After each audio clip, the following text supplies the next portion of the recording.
अलग किया, लेकिन उसके बाद के अभी के जो नतीजे हैं वो ये बताते हैं कि इस तरह की टूट-फूट जनता को बर्दाश्त नहीं है, वो इसे पसंद नहीं करती। नहीं, बिल्कुल सीधी बात है। जो फांसी तोड़ने का काम उन्होंने किया, जो जो गलत तरीके उन्होंने अपनाए, इसकी रिएक्शन इस होती में लोगों ने दी है।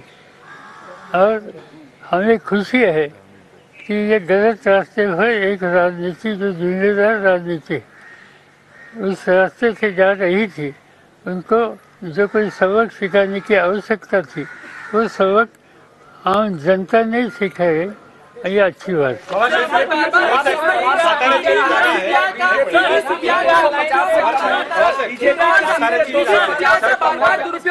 साताऱ्याची जागा तुम्ही पाण्यात भिजवून ती परत आणली होती, त्यावेळेस तो विजय मिळाला होता, परंतु आता साताऱ्याची जागेवर पराभव पाहायला मिळत आहे. कुठे कमी पडला असं वाटतं? अजून माहिती घेतली नाही, कारण अर्थात त्याचं अजून काउंटिंग सुरू झाली नाही आणि थोडक्यात ही सीट जाते असं दिसते. म्हणजे ती काही नकार देण्याचा अर्थ नाही. त्याच्या खोलात आम्ही जाऊ, पण आम्हाला विश्वास आहे की सातारा जिल्हा हा राष्ट्रवादीच्या दृष्टीनं एक महत्त्वाचा घटक आहे आणि वो स्थिती आमची कंटिन्यू राहील. Considering BJP has not crossed the majority mark, and also considering your experience, who do you think will be the next PM of the country? I can't say anything. You see, we are not sure whether we will be able to form a government. As I said, we will discuss with our colleagues and decide next course of action.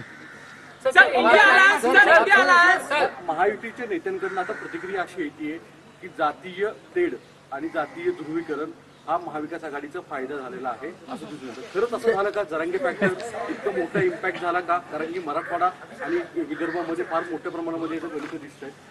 असं की लोकांनी त्यांना दूर केलेलं, आता ते दूर केल्याच्या नंतर कुठेतरी त्याची कारणमीमांसा करून डायव्हर्ट करण्याच्या संबंधीचा विचार आहे.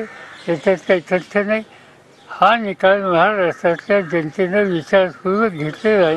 इथं बदलाची आवश्यकता आहे, परिवर्तनाची आवश्यकता आहे. गेले 10 वर्षाचं राज्य त्या लोकांनी मधल्या 2.5 वर्ष सोडली ते जनतेने पाहिलेलं आहे आणि त्याला स्वतःच अशा प्रकारचा निकाल हा लोकांनी घेतलेला आहे.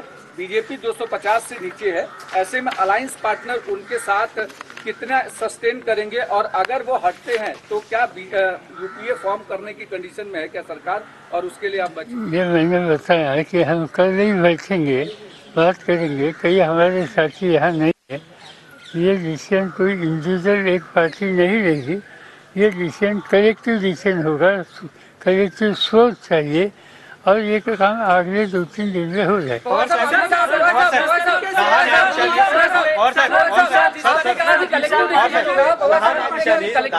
अपक्ष उमेदवार विशाल पाटील आता विजय झालेत अशा पद्धतीची माहिती समोर येते. विशाल पाटील ठीक आहे, विजय झाले तर त्यांचं अभिनंदन. विनंती केली होती ठाकरेंना की कुठेतरी काँग्रेसला ती सीट दिली गेली पाहिजे. आता निर्णय झाला, निकाल झाला, ते विजयी झाले. आता कशाला त्याचं खोल इंडिया अलायंस आने वाले वक्त में नीतीश कुमार जी के लिए डेप्यूटी प्राइम मिनिस्टर ये ऑफर पे कंसिडर करेगी? इस इश्यू के बारे में हमारे यहाँ डिस्कस ही नहीं हुआ है. जब तक बात नहीं होती, कलेक्टिव थिंकिंग नहीं होता, तब तक इस बारे में कुछ जवाब देना ठीक नहीं.